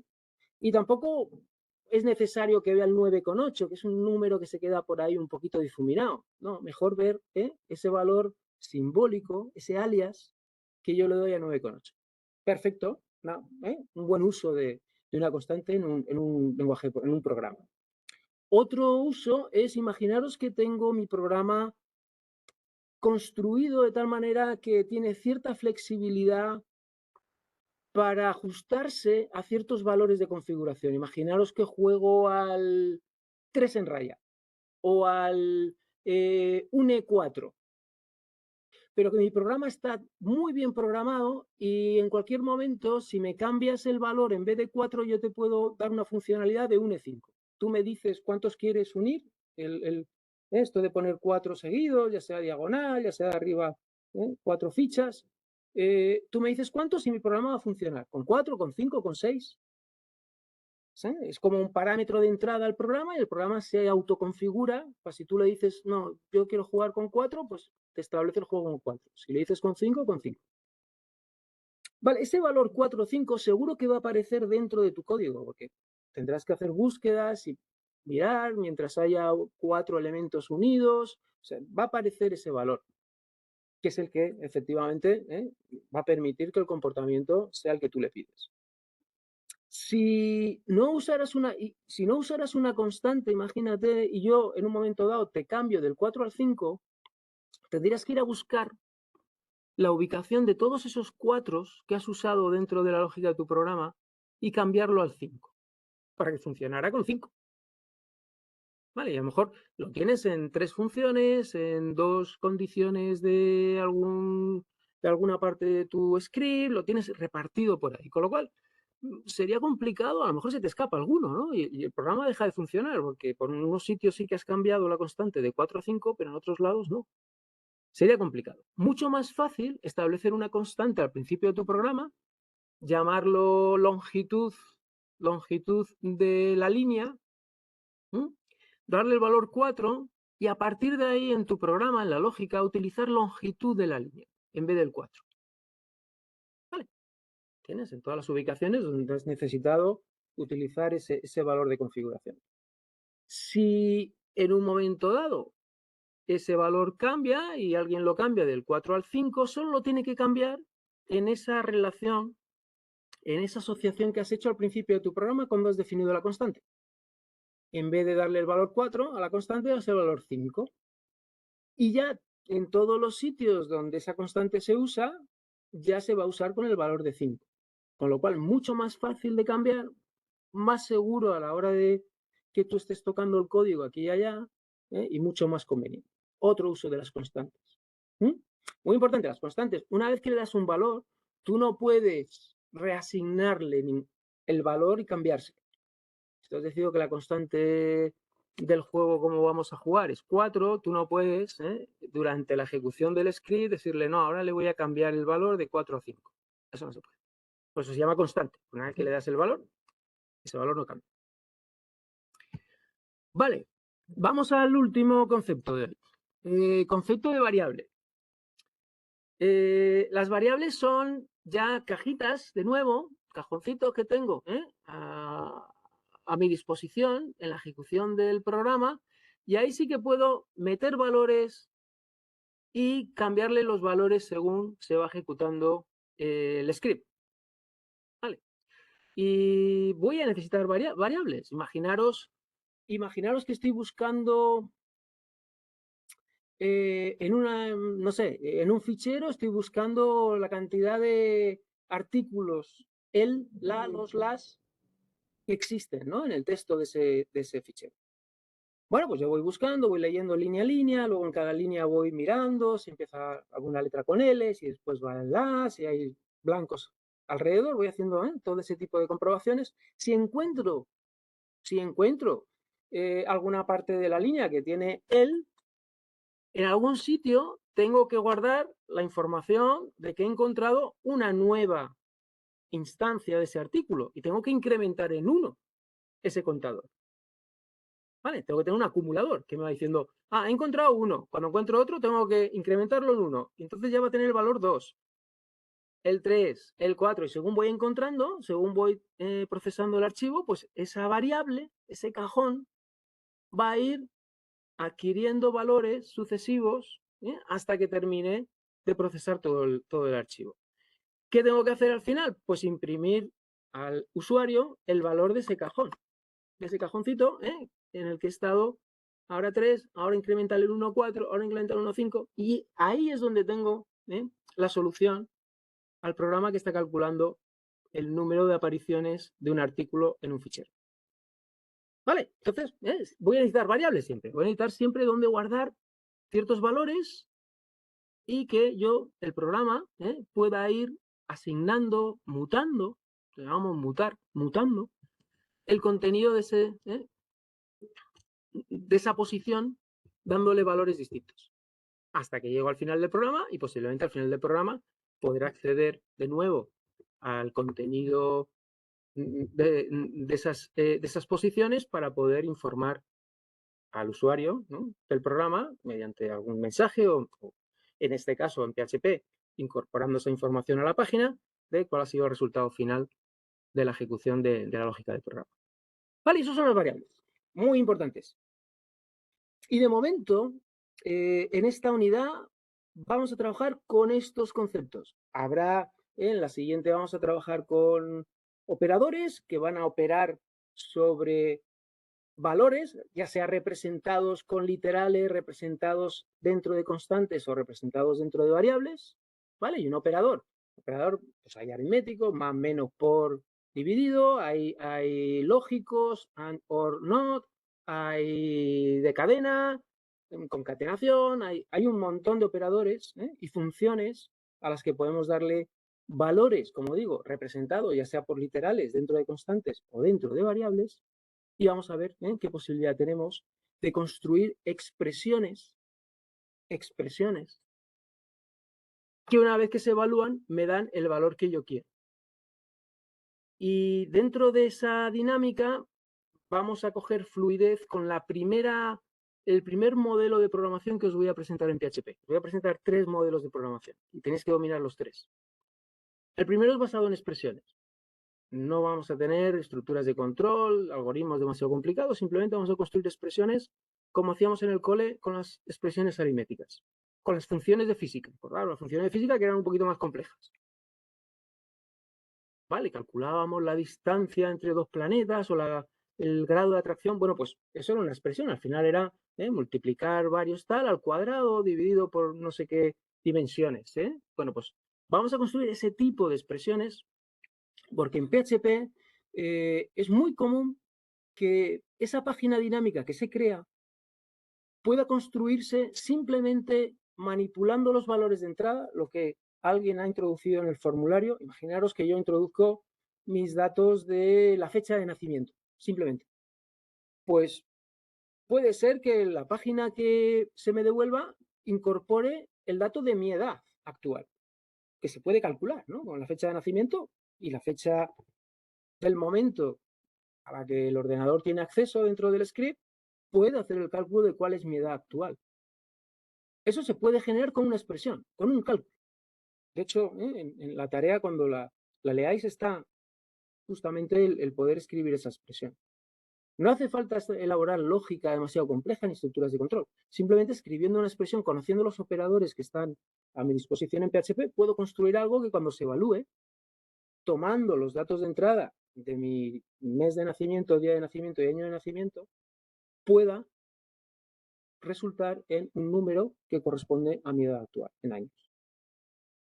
Vale, entonces, esa va a ser la primera manera en la que vamos a coger cierta fluidez en manejar PHP, porque es muy útil y muchas veces nos vamos a ahorrar tener que programar, digamos, de manera estructurada cosas complejas si manejamos bien cómo podemos escribir expresiones y que simplemente con la evaluación de esas expresiones ya pueda incorporar informaciones interesantes en la página web. Vale, pues esto un poco como descripción, esto lo tenéis en el vídeo también, ¿vale? En el vídeo que tenéis en el aula virtual. Yo creo que ahora le he dado otro giro, otra manera de verlo, un poquito más de comprensivo, no tanto al detalle. Combinar las dos. Podéis ir combinando las dos. Vamos a ver cositas de código. Vamos a ver cositas de tipos de datos. Fijaros, vamos a ver lo que os enseñaba un poquito en el temario, vamos a verlo un poquito más extendido. ¿Vale? Y como os decía, estos son literales. Literales en PHP, literales de tipo entero. Todos estos literales, como veis, cuando hago un var dump, me dice, esto representa el valor entero 0. ¿Vale? Y este es un literal que yo puedo utilizar dentro de mi programa. Yo puedo escribir, pues, yo qué sé, $, comienzo igual a 0. ¿Vale? Y dentro de la variable $comienzo, dentro de esa cajita que he definido, como con el nombre de $comienzo, se va a meter el valor entero 0. ¿Sí? Porque estoy utilizando el literal. Vale, pues veo el 0, veo el 235, el menos 50.432. Cuidado con esto. Este es un valor octal. Y aunque parezca el 75, no lo es. Vale, es el 61, porque está expresado en octal, porque tiene este 0 delante. Vale, o sea que muchas veces, aunque sean literales, no necesariamente los tengo que interpretar tal como los veo. Tengo que entender que los literales también tienen ciertas variaciones y que si te están diciendo que esto está en octal, la traducción a decimal no concuerda. Vale, acordaos que esto es 7 por 8 a la 1 más 5 por 8 a la 0. 7 por 8 a la 1 son 56, más 5 por 8 a la 0, que son 5, 61. ¿Vale? Esto de los sistemas de numeración posicional, yo creo que los veis en sistemas informáticos y os explico un poquito cómo pasar de binario a decimal o cómo pasar otras bases. ¿Vale? Esto es hexadecimal, esto es binario. ¿Vale? El 1010 en binario corresponde al entero decimal 10. ¿Vale? Y aquí el bardamp, todo esto son los resultados de bardamp. ¿Vale? Esto es lo que bardamp, si tú le dices bardamp de este valor, él te va a decir, esto es un entero y su valor es 255. O sea que bardamp es el que realmente está diciendo cómo interpreta el script PHP lo que le estás diciendo. Y hay dos constantes ya establecidas, que es cuál es el máximo entero, ya no puedo representar enteros mayores que este, y el mínimo. Vale, vamos a flotantes. ¿Vale? 3.14 menos 78.343. Esto es la coma, aunque ponga punto. Nosotros ya sabes que en inglés utilizan punto, nosotros utilizamos comas. Y puedo utilizar notación científica. 1.2 por 10 elevado a la 13. Vale, pues en realidad él está entendiendo que es un valor flotante, aunque no tenga decimales, pero puedo utilizar la notación científica dentro de estos valores, puedo utilizar números bastante grandes o más grandes incluso de los que puedo utilizar en entero, aunque pierda algo de precisión. ¿Vale? Esto es a la menos 4. En principio, bueno, lo normaliza, digamos, con 5.0 por 10 a la menos 5. También él utiliza, para informarte qué número representa, utiliza la notación científica. Fijaros aquí, es posible, igual que ocurría aquí, ¿no? Fijaros en este número entero, es posible si me ayuda a ver el número entero partido en grupos de 3, puedo utilizar este guión bajo. Me permite escribir mis literales utilizando esta notación con guiones bajos para que en principio me ayude más a ver la magnitud del número. Eso es algo, en realidad este es el número 333, que es 1.234.567.890, ¿vale? Pero lo puedo ver así de una manera más sencilla. Lo mismo ocurre con flotante y también tengo estas dos constantes. Todo esto son literales. Vamos a ver más literales. Literales cadena. Y aquí sí que conviene darle unas vueltas. Los literales cadena los puedo escribir de dos maneras, o con comilla simple o con comilla doble. ¿Vale? Y hay diferencias en qué me aporta o cuál es un poco el resultado de cada tipo de cadena. Si yo voy a escribir cadenas que corresponden literalmente a la cadena que estoy escribiendo, yo recomiendo que pongáis cadena simple. Vale, no hay caracteres especiales, simplemente es una cadenita pequeña en una línea y son las mismas letras que las que quiero representar dentro del programa. Pues comilla simple. ¿Vale? De hecho, si yo le hago un bar dump, él me dice, esto es un string de 43 caracteres y representa en realidad esta cadena de caracteres, que es justamente la que yo he escrito mi programa con comilla simple. Una de las características de la comilla doble, como veis aquí, esta ya tiene comillas dobles. ¿Vale? Una característica es que si yo introduzco variables dentro de la cadena, él lo que va a hacer es sustituirme esta variable por lo que vale, por lo que tiene dentro. Por dar las variables como cajoncitos. Bueno, pues lo que hay justamente en ese momento dentro de la variable me lo sustituye y me lo pone en la cadena. Muy útil, porque a veces esto es como unas plantillas, ¿no? Yo construyo la plantilla, meto las variables y ya puedo construir cadenas distintas dependiendo del valor que hay en ese momento en la variable. O sea que es muy útil el recurso. Si necesitáis ese tipo de cadenas que se van construyendo dinámicamente y tienen partes que provienen de valores que pueden estar guardados en variables, adelante. Pero recordar siempre comilla doble para poder conseguir. Eso no ocurre con la cadena, con la comilla simple. Siempre comilla doble. ¿Vale? Además de sustituir variables, también puedo incorporar este tipo de caracteres especiales.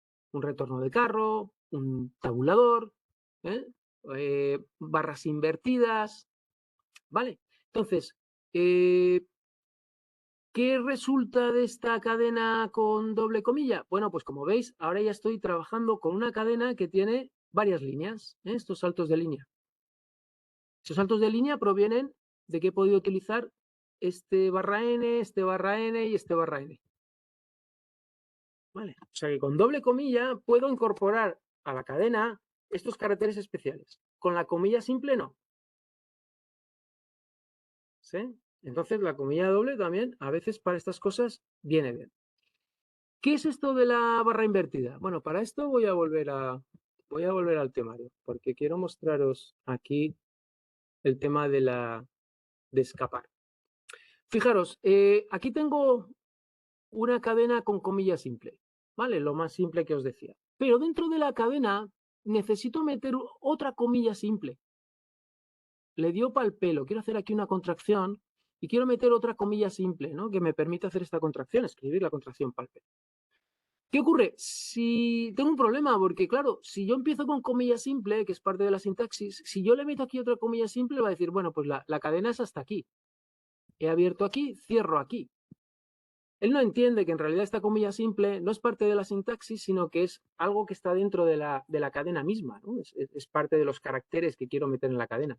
Él lo malinterpreta y dice, ah, pues tu cadena en realidad lo que me has dicho es esto, abrir, cerrar, y esto lo ignora. O te da error, diciendo, oye, no sé muy bien a qué te refieres con esto no está bien escrito.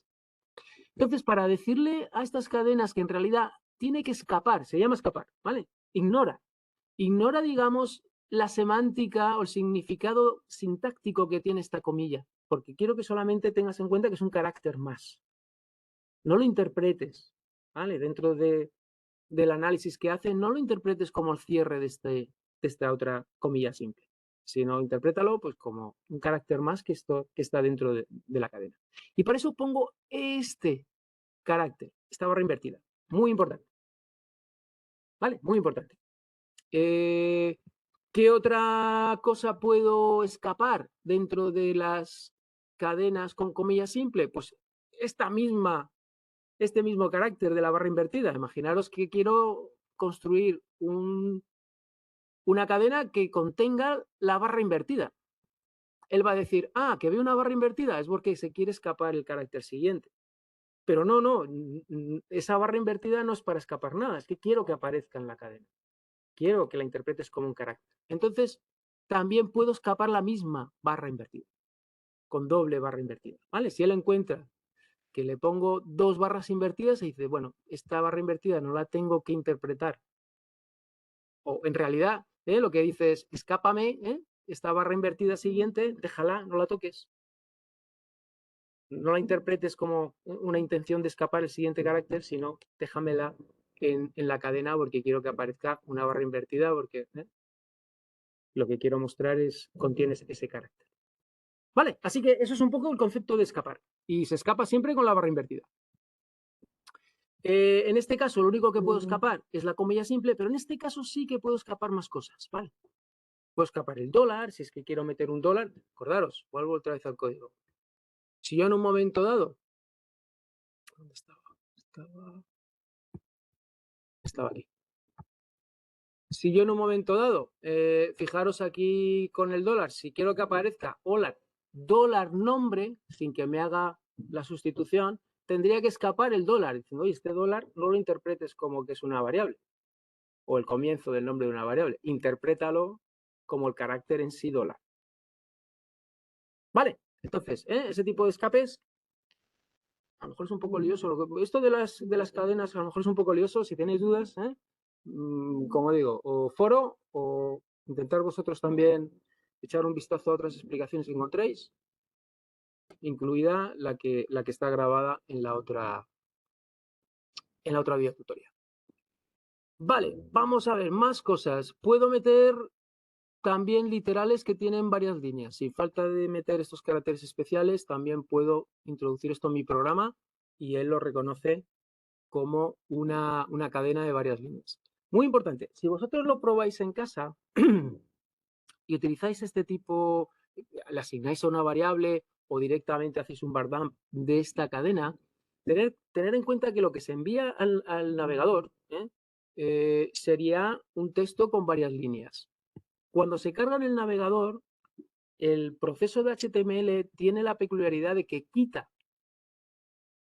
elimina los saltos de línea y elimina los tabuladores. Cuando vienen ese tipo de caracteres en un fichero HTML, el navegador, para mostrarlos en pantalla, los elimina. O sea que puede ser que vosotros lo probéis y no os funcione, porque en realidad cuando lo estáis cargando como una página web aquí en el navegador, el mismo navegador lo elimina. Para que sí salga, fijaros que lo que hago yo en el código es utilizar esta etiqueta pre. Vale, si queréis también os puedo subir este codiguito, que es el que hace ese resultado. Esta etiqueta pre, ¿vale? Con esta etiqueta pre consigo que lo que se está generando aquí dentro, este bar dump, HTML no le quite ningún carácter. Lo muestre tal y como viene en el fichero HTML que está siendo devuelto por el servidor. De tal manera que si hay saltos de línea, los mantiene, no los elimina, no los filtra. Vale, o sea que os lo digo porque a lo mejor lo probáis y dices, pues a mí me sale todo en una línea, no me salen los saltos de línea. Y es porque os falta en el resultado, en la página web, meter el pre. Vale, más tipos de... Me voy a extender, nada, 5 minutos más, ¿vale? Dar un pelín de... Aguantarme un pelín más. Tengo este tipo de sintaxis y esto normalmente, bueno, pues un PHP que necesita manejar textos largos y manejar ese tipo de valores como un texto unificado, pero con muchas líneas y muy largo, suele utilizar este recurso, ¿vale? Se llama una cadena NaoDoc o HereDoc. Esta es NaoDoc, esta es HereDoc. ¿Vale? NaoDoc es pues este texto largo, fijaros que arranca aquí con una palabra clave y termina el texto repitiendo esa palabra clave. Podría ser otra cadena, podría llamarlo fin en vez de OT, pero tiene que coincidir lo que ponga aquí y lo que ponga aquí.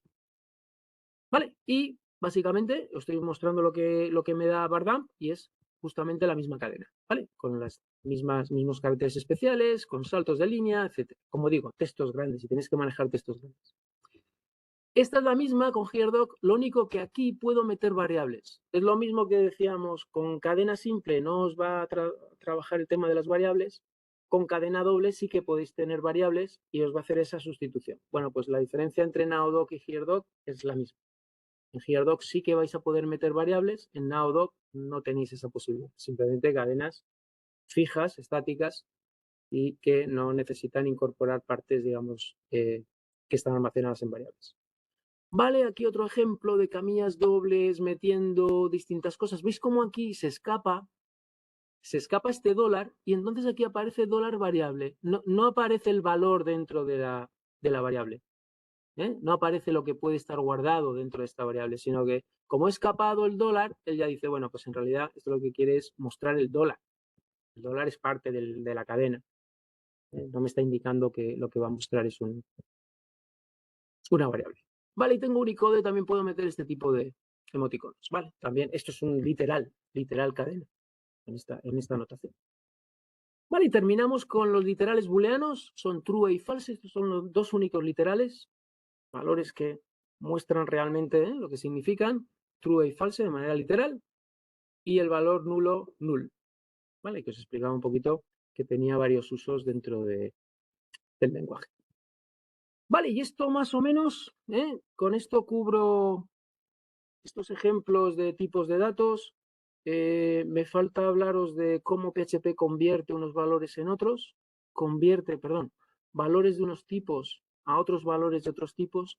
Esto también muy interesante, muy importante, porque aquí PHP tira un poquito demasiada libertad y conviene que sepamos cómo reacciona en distintas situaciones, porque nos va a sorprender. En la próxima tutorial lo vamos a ver y seguro que nos sorprende. Seguro que alguno de vosotros dice, uy, cosas más raras hace PHP, pero que tenemos que saber. Vale, y con esto termino la tutoría de hoy. Vale, decidme si tenéis alguna preguntita de lo que hemos visto hoy. ¿Alguna cosilla por ahí? De mi parte, no. ¿No? más o menos. Nada. Pues subiré la tutoría, ¿vale? Para que la tengáis y si cuando tengáis que hacerla un poquito, cubrir esto un poquito más en detalle, pues poder volver otra vez a refrescar conceptos. Vale, pues nada, pues lo cerramos. Nos vemos la semana que viene. Ok, Pues muchas gracias. gracias. A vosotros. Hasta Cuidaros. luego. Chao. Hasta luego. Chao. Adiós. Hasta luego.